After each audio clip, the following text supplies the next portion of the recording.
8, 9. 9. Et les autres, Et ces deux-là, on les retire. Oui. Voilà. Voilà, donc là, on a vraiment rigoureusement cet ordre. Oui. On l'a en or comme ça, je crois. Oui. Le platine. Oui. Et on a le vert. Le vert. Voilà. Donc ça, je ne l'ai pas encore vu 2. dans les bols, puisqu'ils ne l'ont pas encore. Ce sac que j'ai réalisé la première fois pour la Biennale de Venise, c'était en 97, et donc j'ai fait ce que j'appelle le salon de transformation, où était transformée une paire de collants en sac. 2 nœuds dans les pieds, 2 nœuds dans les jambes, je passe les nœuds des pieds dans la taille que je noue et ça devient un sac à dos. Donc ça nécessite d'ailleurs pas de mots, c'est simplement le geste de la transformation de cet objet que j'ai appelé coris, parce qu'au final, quand l'objet est plié sur lui-même, il a une forme qui m'évoque un coquillage, qui est ce coquillage africain qu'on trouve sur les sculptures, donc j'ai repris ce nom, qui était aussi une monnaie d'échange. Pour moi, c'était une façon de parler de la sculpture, parce qu'il a aussi une forme sculpturale infinie. À chaque fois qu'on met des objets dans le sac prend une forme différente. Donc voilà, mais il est aussi une paire de collants qu'on peut acheter dans un magasin qui coûte une paire de collants, mais il est aussi coris, cet objet qui est aussi une œuvre. Donc c'est toute la question autour de l'œuvre et sa valeur. J'essaye dans la façon de réaliser les objets que je crée qu'ils restent ouverts, qu'ils restent potentiellement une matière d'expression. C'est des objets qui rentrent dans la vie et qui ont une usure. C'est aussi de penser qu'on peut faire rentrer dans la vie et dans l'usuel quelque chose de beau, quelque chose qui est extraordinaire. D'accord.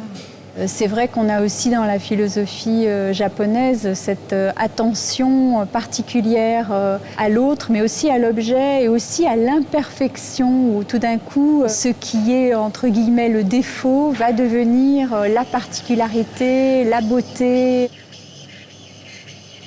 Avec le projet des bols, j'avais aussi ce désir que l'objet soit unique, mais il est aussi dans ce raffinement-là, dans ce même rapport à l'objet et aux détails.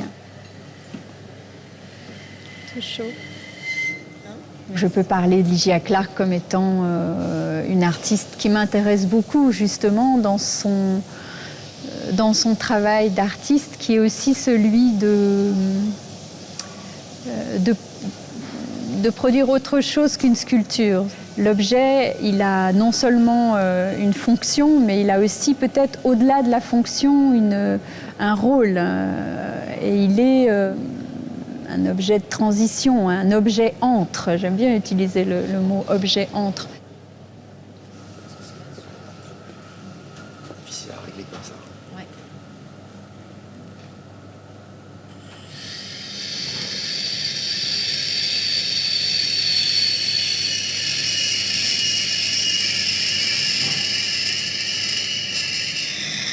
La performance, elle est vraiment centrale dans mon travail. C'est pas quelque chose de vraiment préparé, mais c'est quelque chose qui tend vers l'improvisation. Donc il y a la façon de devoir concilier autant quelque chose de projeté que quelque chose qui est à venir, qui est en train de se passer. Par exemple, si je fais une performance, ça a été le cas là, il y a 3 jours, les pages d'un livre transformées en pliages, donc des pliages d'origami.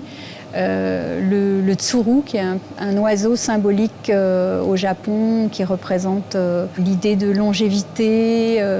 Donc la performance a été réalisée comme un livre ouvert.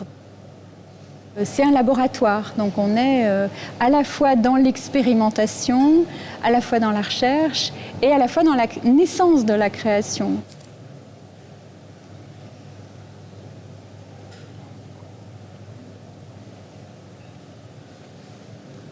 Le moment de grâce, c'est quelque chose qu'on peut toujours rechercher ou espérer ou rêver d'atteindre. Et il se produit, mais il se fabrique, il se provoque par voilà. Il est là, il faut peut-être savoir le saisir au moment où il se produit. L'artiste doit être attentif et tenter et faire le maximum pour réunir tous ces éléments qui peuvent amener à ce moment de grâce et qui n'est pas visible et qui n'est pas exprimable.